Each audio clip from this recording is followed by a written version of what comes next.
Hi everybody, this is Todd again, back for another video.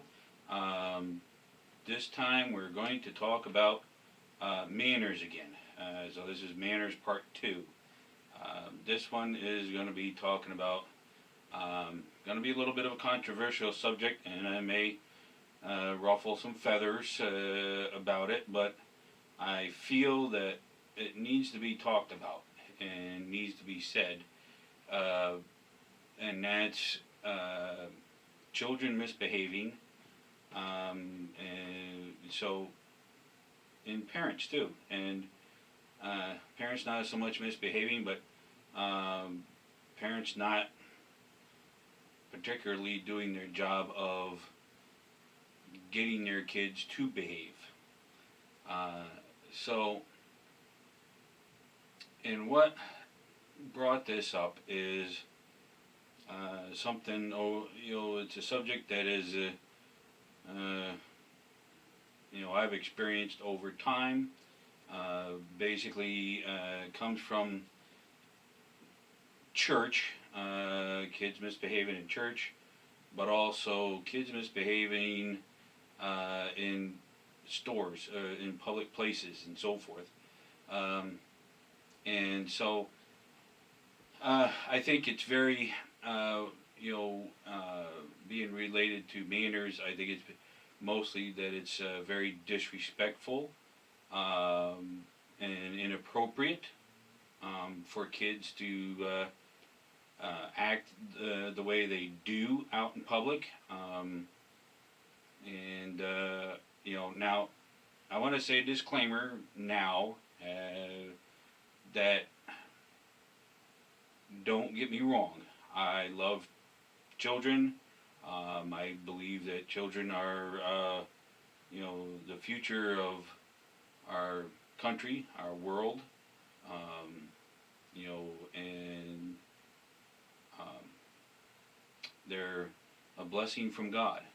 And if you've been blessed with children, then you are,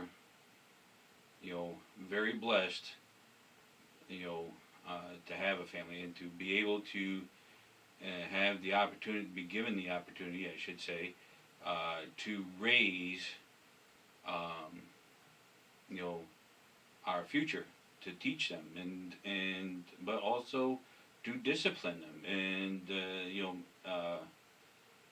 and show them and teach them and that there's a proper time and a proper place to um, act up. And out in public, when you're shopping, whether it's grocery store, wherever, Walmart, wherever you may be, a hardware store, um, or any other place, public place where there's other people around and so forth, restaurants. I know right now, not a lot of restaurants you can eat indoors, but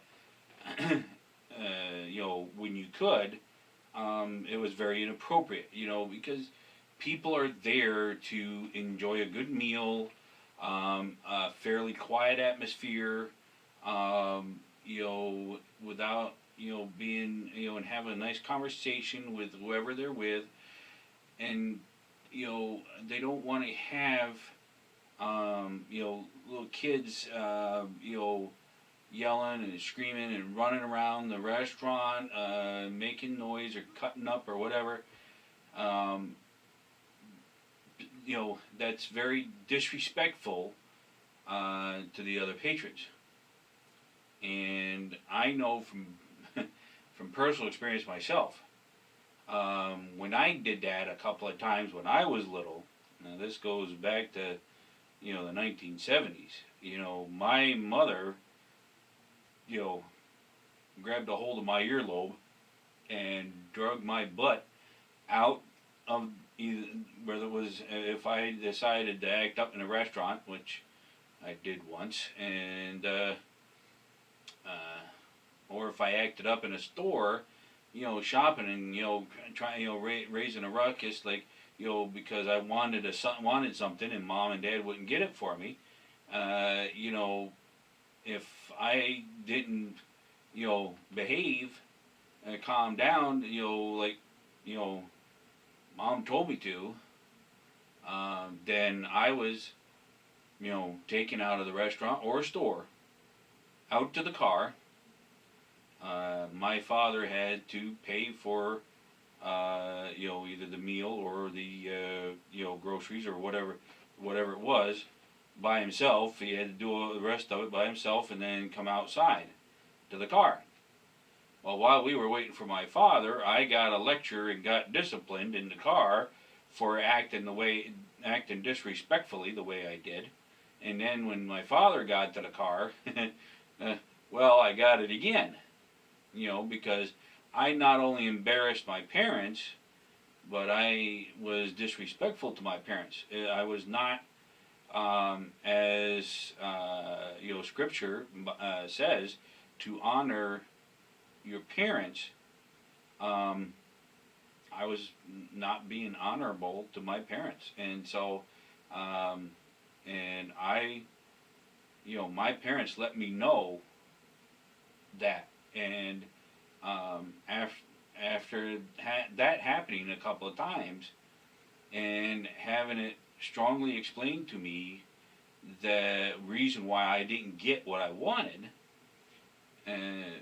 but also, and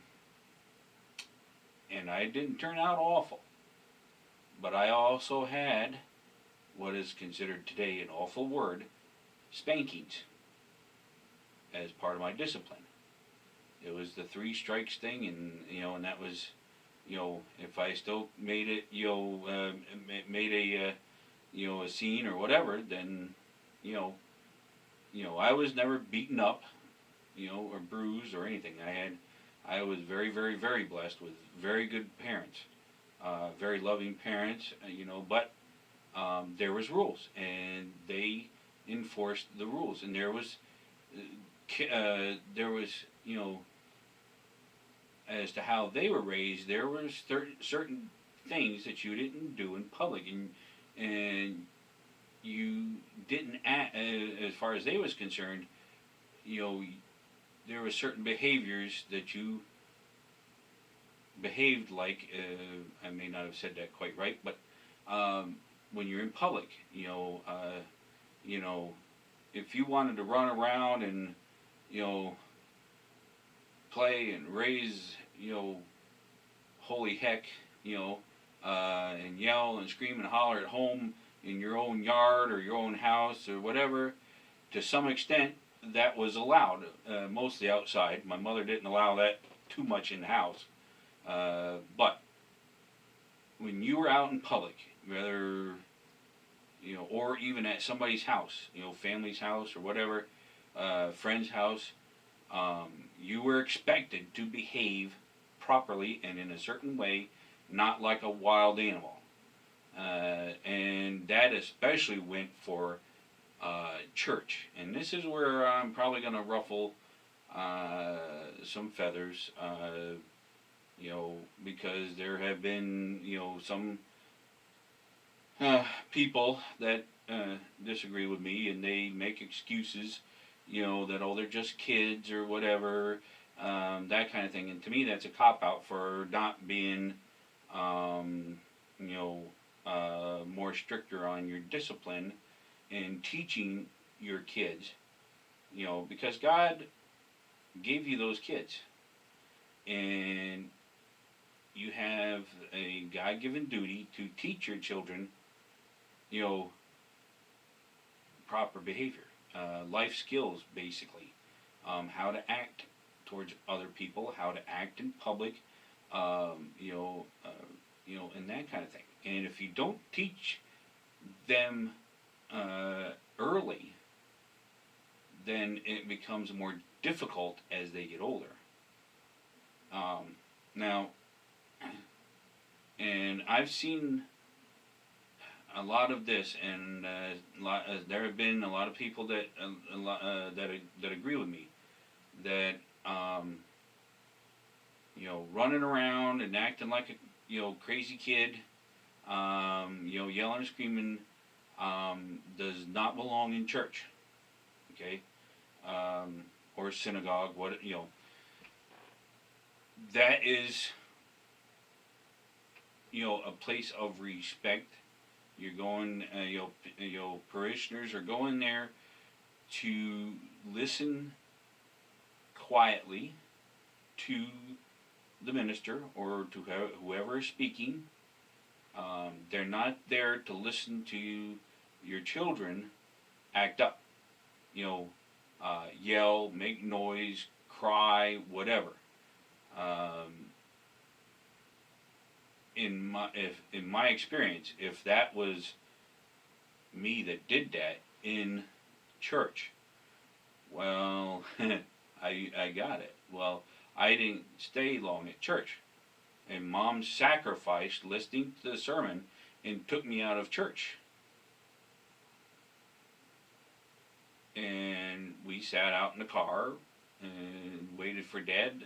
Either Dad or Dad went with us, and we sacrificed. They sacrificed that Sunday morning, because of my behavior and to teach me a lesson, or they, took me, into the dining hall or whatever, but they, removed me from the sanctuary, and so that's what I think is very, very lacking lately in a lot of churches. My mother, who was older, in one church she was a few years ago, was nearly knocked over by a kid running around, the sanctuary. Granted, this particular incident was right after church, but you don't allow kids to run around a sanctuary like crazy. If they want to do that, they can go outside.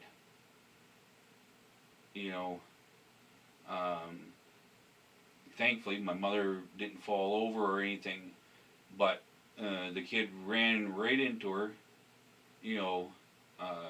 and then proceeded to not say sorry or anything like that. Just kept on going.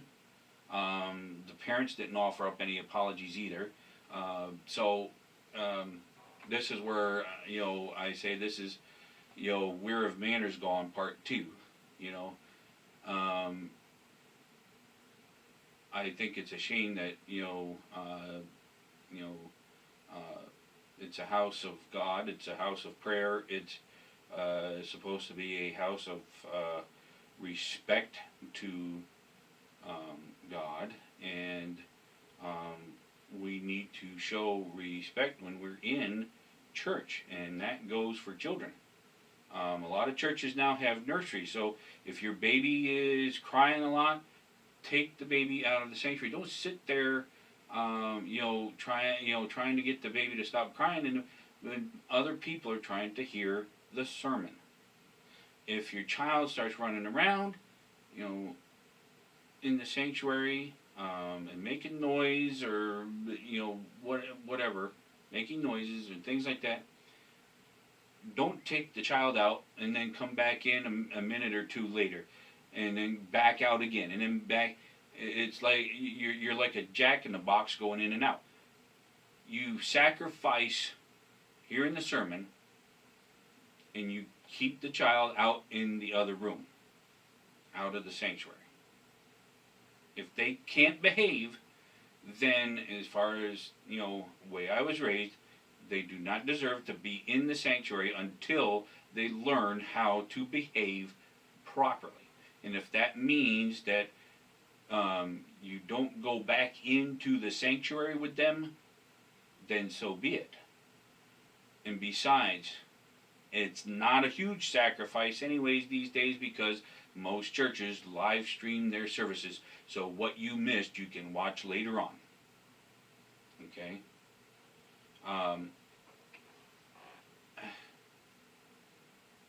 And this also falls under parents in parenting.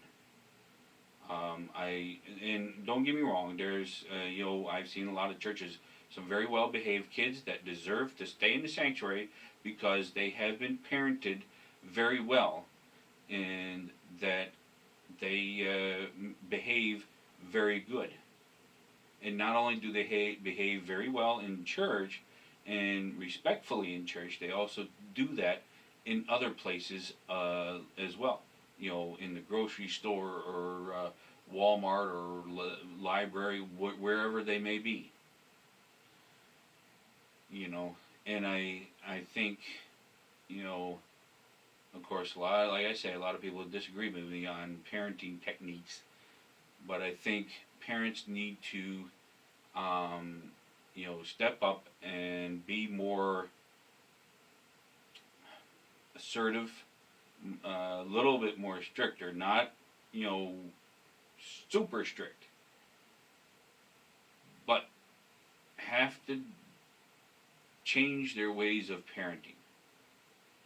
You know, and because it really, I hate to say it, it's very annoying and very, especially in church. You know, it's very annoying, very frustrating. Um, and it wears on a person. You know, especially no matter where you sit. When they start yelling, I mean, there's no quiet place in the sanctuary for them. Unless it's a really large church. So I'm just saying, please, let's, you know, maybe start parenting the old-fashioned way, and let's not, make excuses for the kids, for your kids or whatever. That they're just kids, they're just little ones, and so forth. No, I don't. That to me is just a cop out for not doing a good job at, you know, parenting your child and getting your child to behave properly in a place where they should be behaving properly and respectfully and so forth. And when it comes to when it comes to shopping, look, you know, there's enough noise in the stores as it is, and I see it in the faces of a lot of other people. When your kid starts yelling and screaming at the top of their lungs because they don't get what they want, don't cave in and give them the item, even though you know you can't afford to buy it for them. If there is somebody else with you, you turn over the cart full of stuff to them, and you take that child out to the car, and you wait there for the other person to get done checking the items, the groceries or whatever out, like my parents did. And while you're sitting out there waiting, you make sure you explain why they didn't get what they did and why it was very inappropriate behavior to act the way they did in the store. Always remember, there is a time and a place for certain behaviors. Okay, if they want to run around and yell and scream at the top of their lungs, they can wait and do it at home in their own backyard. Alright? That's the other thing that they, need to be taught is patience. Yes, they may be kids, but they can be taught patience. The effort has to be put in to teaching these behaviors. Okay? It's a tough job. I know it's not easy, but it can be done. And I think we need to get back to teaching, these behaviors, to kids. because it seems to have been not taught as much over the past few years, and it's noticeable in a lot of the older kids that have come up through high school and going into college and so forth lately.